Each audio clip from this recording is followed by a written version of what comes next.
మా పెద్ద పాపకి టెట్రాలజీ ఆఫ్ ఫాలో, హార్ట్ లో 4 రకాలైన ఇబ్బందులు ఉంటాయి.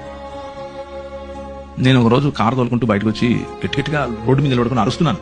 ఎందుకంటే ఆ ఒత్తిడి తట్టుకోలేక. నేను నీ కోసం నువ్వు చెప్పావని చెప్పి నార్త్ ఇండియాకి వచ్చి ఇక్కడ పరిచయం చేస్తుంటే నా బిడ్డకి ఇలా చేస్తావా నువ్వు? నా క్వశ్చన్ సేమ్ హబక్కు క్వశ్చనే. నా బిడ్డకి ఇలా చేస్తావా, ఆమెను ఇలా చేస్తావా? ఇక్కడే టైప్లో అనమాట. కమండలో నుంచి నీళ్ళు తీసి టైప్లో.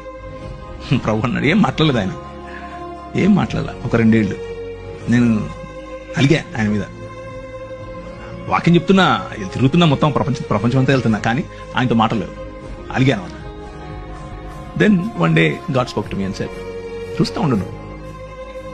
ఆ 2 ఏళ్లలో 1 సంవత్సరం తర్వాత ఒక మంచి డాక్టర్ని పరిచయం చేశాడు. ఆ మంచి డాక్టర్ ఆపరేషన్ చేసి కరెక్ట్ చేశాడు. కరెక్షన్ అయిపోయిన తర్వాత ఆమె she is just like any other normal child, no difference. So మనం అనుకుంటున్నట్లుగా కాకపోయినా ఆయన ఈ ప్రపంచంలో నూతనంగా ఏదో చేస్తున్నాడు. దాన్ని మనం నూతన సృష్టి అంటున్నాం. దాన్ని దేవుని రాజ్యం అంటున్నాం. ఆ దేవుని రాజ్యం వచ్చినప్పుడు, నూతన సృష్టి వచ్చినప్పుడు మనకు స్పష్టత చాలా అవసరం.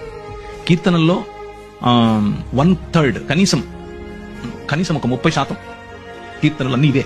ఏంది ఇలా అయిపోతుంది, రాత్రిపూట తలగడంతా తడిచిపోతుంది, అయినా నువ్వు చూడవా, నువ్వు వినవా, నువ్వు కలుగు చేసుకోవా అనేవే కీర్తనలు. So the book of Bible is full of emotion.